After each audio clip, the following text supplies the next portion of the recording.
on Cronkite News. ASU is getting national attention for tonight's game against UCLA.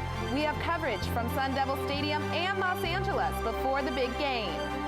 And female migrant workers in Tucson stand up for better working conditions.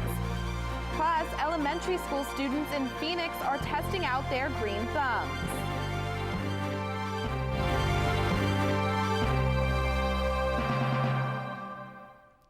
Good evening and welcome to Cronkite News. I'm Annalise Ortiz.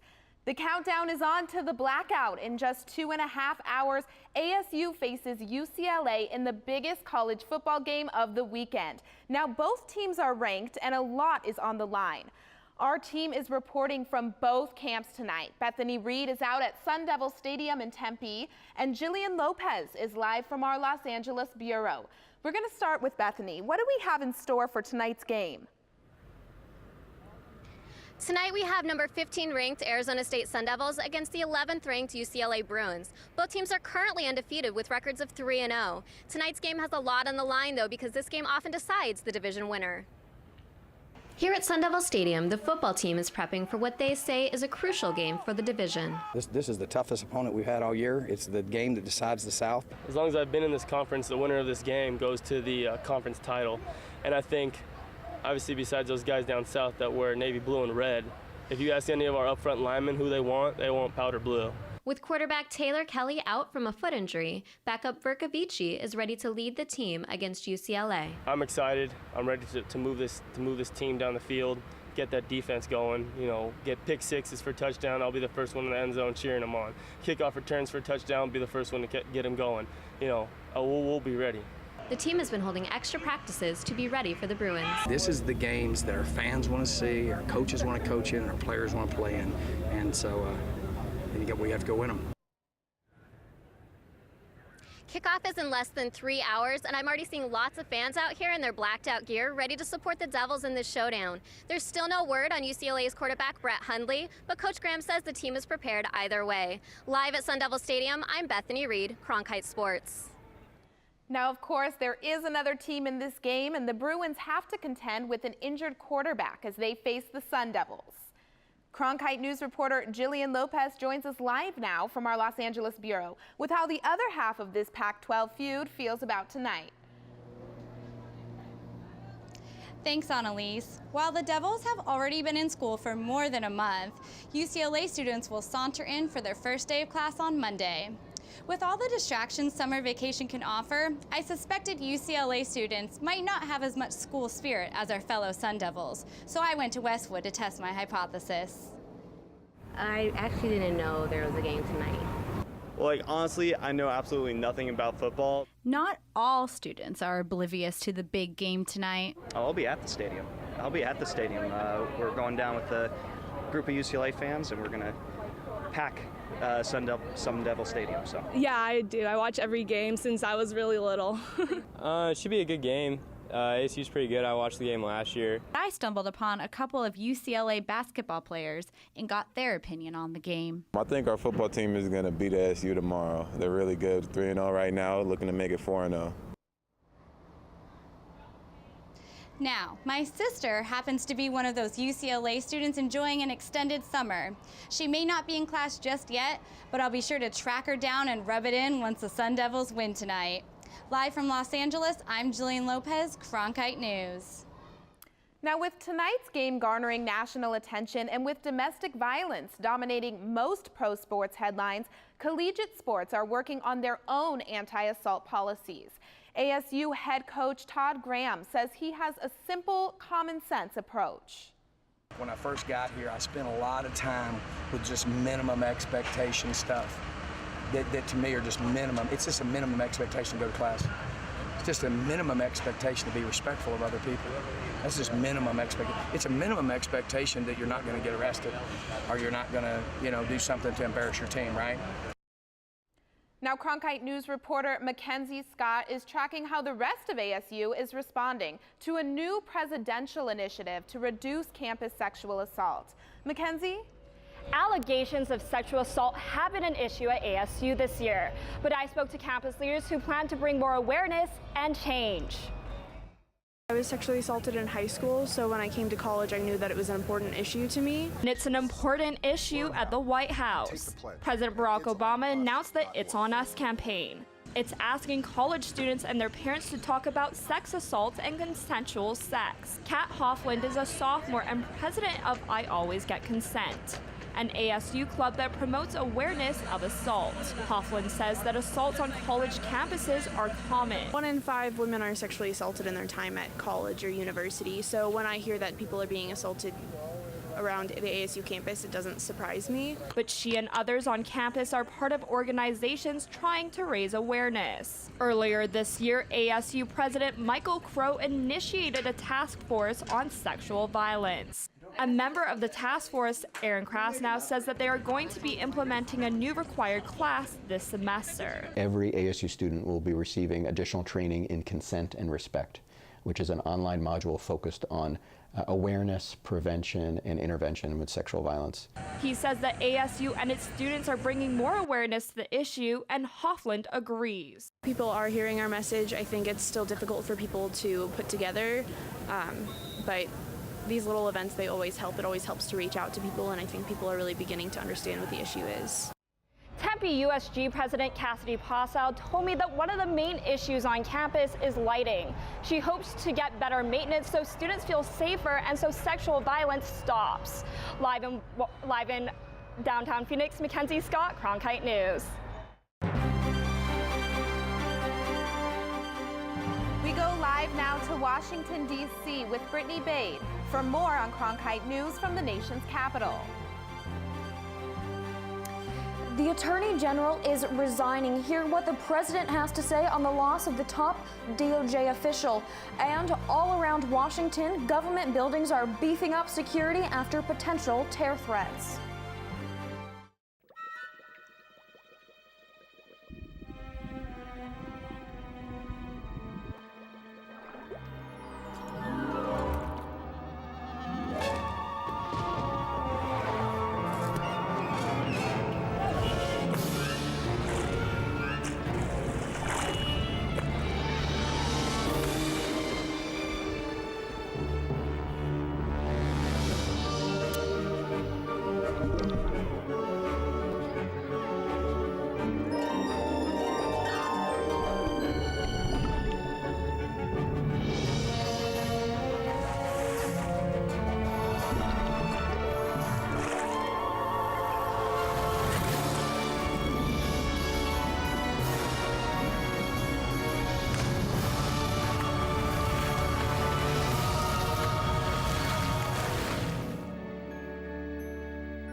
Welcome back to Cronkite News. The top justice official in the United States has just resigned. Attorney General Eric Holder, the first African American in his position, announced he would step down once a replacement is named.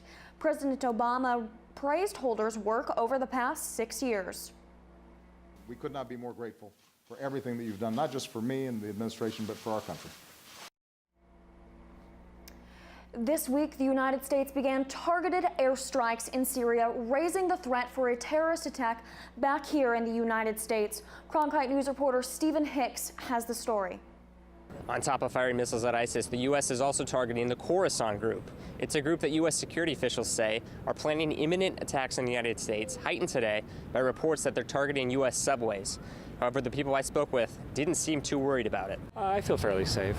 I mean, there's security, there's rumors all the time, there's stories all the time, we're always going to have that. It's just part of life now. If the threat of terrorism is just a part of life now, so too is the added level of security that has become expected throughout Washington. It's just what you expect there will be. Yeah. It's nothing that harms you. It's just a normal thing. Posts blocking cars from going anywhere near government buildings and parks have become part of the architecture of the city, and an added police presence and requirement to go through a metal detector in most buildings are to be expected. But the measures do seem to add a feeling of security. Everybody can be a terrorist, like a white guy can be a terrorist. I mean, I think that the United States are doing very well to protect people from terrorism. When an intruder leapt the fence in front of the White House last week, the response from the Secret Service was to put a waist-high fence some 6 feet in front of the original. And most tourists are taking that in stride. All of the other people I spoke with agreed that whatever can keep the country, and in the case of the White House fence, the president safe, they would support. In Washington, D.C., Stephen Hicks, Cronkite News. Environmental Protection Agency Administrator Gina McCarthy made a case for her agency's proposed clean power plan today by saying that there is a huge economic opportunity for states that embrace renewable energy resources. That opportunity can be seen in Arizona. The environmental entrepreneur said in August that Arizona is the fastest growing state for clean energy job growth, but opponents have argued the opposite. The Clean Power Plan orders Arizona to cut its carbon emissions in half by 2030, which they say will eliminate jobs at power plants across the state. The Arizona Department of Environmental Equality and the EPA are still debating how the state will meet this order. Both parties say they are willing to work with each other to meet upcoming deadlines. And you may see adjustments in state levels, you may see adjustments in the framework, because we are getting great comments, but I do think all in all we're going to be achieving the significant levels of reductions.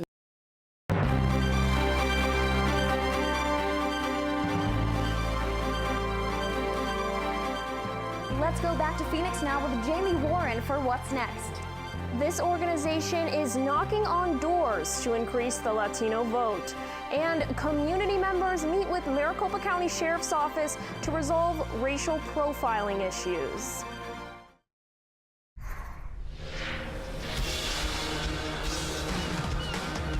The more you know about history, the more you know about yourself. Let's turn the page. I believe that this nation should commit itself. One small step for man, one giant leap for mankind. You can almost divide American history before Robinson and after Robinson. Seeing is believing. We broke records. We broke barriers. This is incredible. Suddenly the big picture makes more sense. We have unprecedented access. Now I can see my ancestors. Now I'm looking into their world. Now I can see where they walked.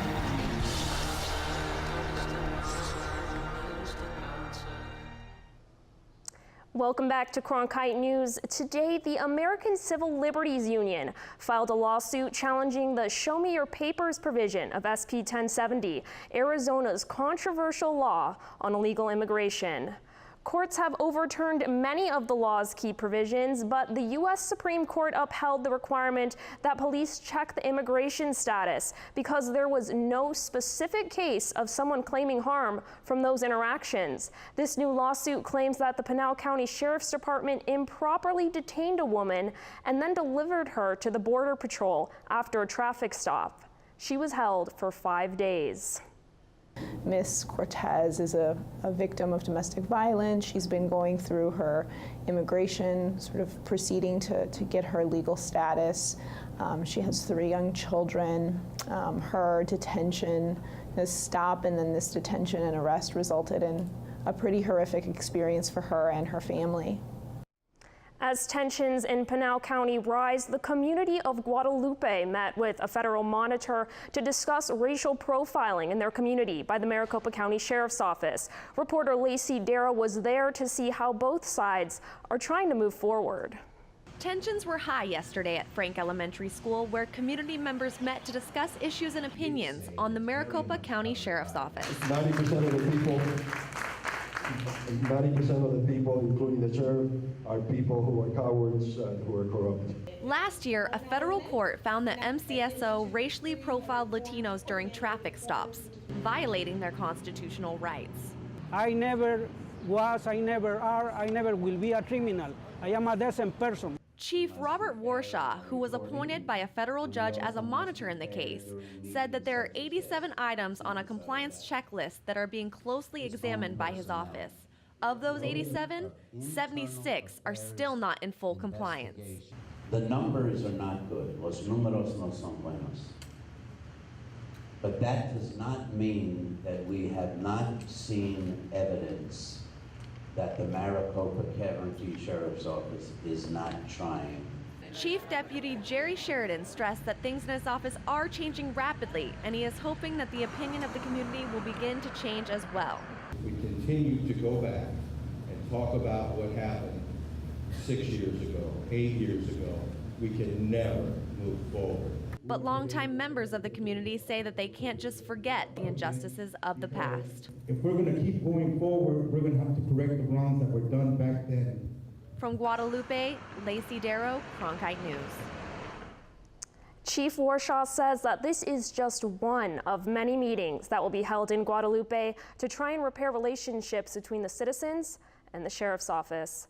Meanwhile, with elections coming up, the Latino community is working to make a greater impact at the polls. Thank you, have a nice day. Betsy Solis is still in high school, but she's already working to make a difference. Typically, I knock down around a range of 50 to 90 doors a day. Betsy is a part of Mi Familia Vota, a nonprofit organization that does door knocks 6 days a week. We need to highlight the work that we're doing. Their main focus is increasing voter registration in the Latino community. Voters have to be excited to actually take part in voting. Joseph Garcia with the Morrison Institute says there will be a significant change in the future of Latino voters. Currently, they make up 30% of Arizona's population. And that statistic is a part of this 12-page report by the Morrison Institute. Inside, it says that the number of Latinos that will be able to vote in the next 16 years will significantly increase. And that's because right now, the majority of their population are children and won't be of voting age until 2030. And once that happens, Garcia says Arizona can possibly see a shift from a red state to a blue state. It's hard to believe it. It's hard to envision, but data don't lie. I mean, that's what's going to happen. But red or blue, organizations will continue getting the word out to vote. When it comes to making a difference for the state, we go for it. One door knock. You're going to have the early ballot at a time. Garcia says that currently 50% of Latinos in Arizona are eligible to vote, and of those numbers, less than 50% actually do. Well, in Tucson, working immigrant women say they are overworked, underpaid, and sometimes abused. That's according to a study by the Bacon Immigration Law and Policy Program at the University of Arizona Law School. Yahaira Jaquez joins us with more details from the study. 90 immigrant women were surveyed. 59 didn't know the current minimum wage. 30 reported verbal or physical abuse by an employer in the last year, and 6 said they felt sexually harassed.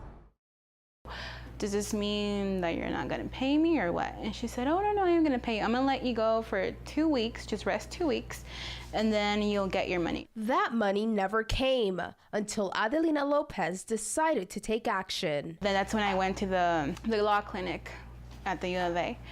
And that's where they educated me about the minimum wage. Adelina's employer paid her for the month of work and an extra 35 cents to meet the minimum wage for every hour. That was more than $900 that she owed me, so it came up to $1,200. What we have found is that many of our clients who are all immigrant workers have a great deal of problems that are very similar. Working with these women, researcher Shayna Kessler says they're unaware and afraid. There's a great deal of fear about communicating about conditions on the job among immigrant women in general, and particularly among undocumented women. But the results of them speaking out were startling. Hotel workers said they were given only 15 minutes to clean an entire room, and tortilla factory workers were required to complete 18 trays an hour. That's 1,134 tortillas. The report addressed the problems, but it also provided solutions. Ensuring that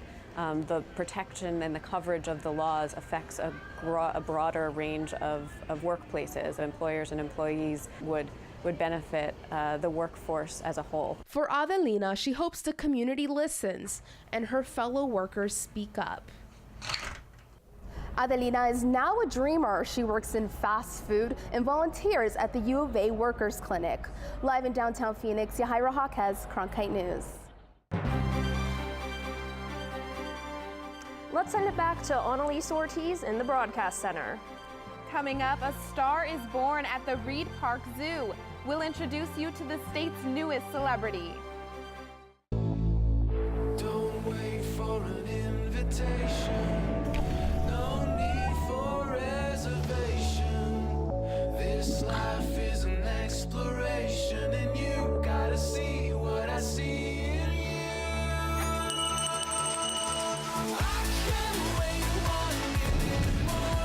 The sun does shine, the sun does shine. We can't wait 1 minute more. The sun does shine, the sun does shine.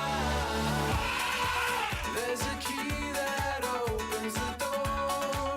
Will you find it and turn it? Wait 1 minute more. The sun does shine, the sun does shine. That's amazing. You cannot believe what I'm seeing.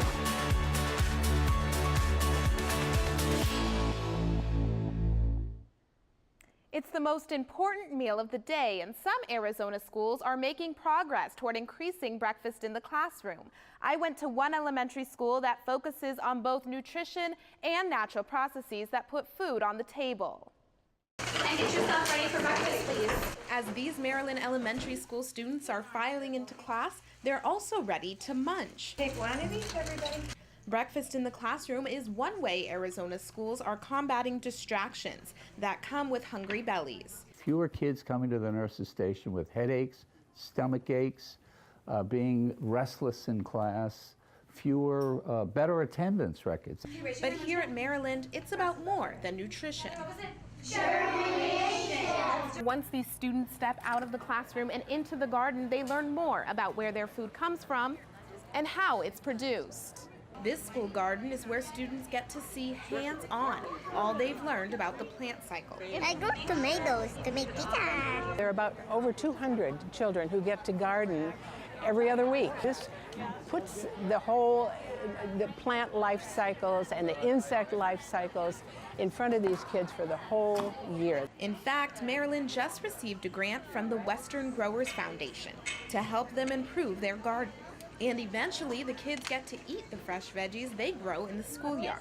It's a really cool thing for them to see it where the food comes from and experience it and eat it. And they have a part in every single process, so that's the best part.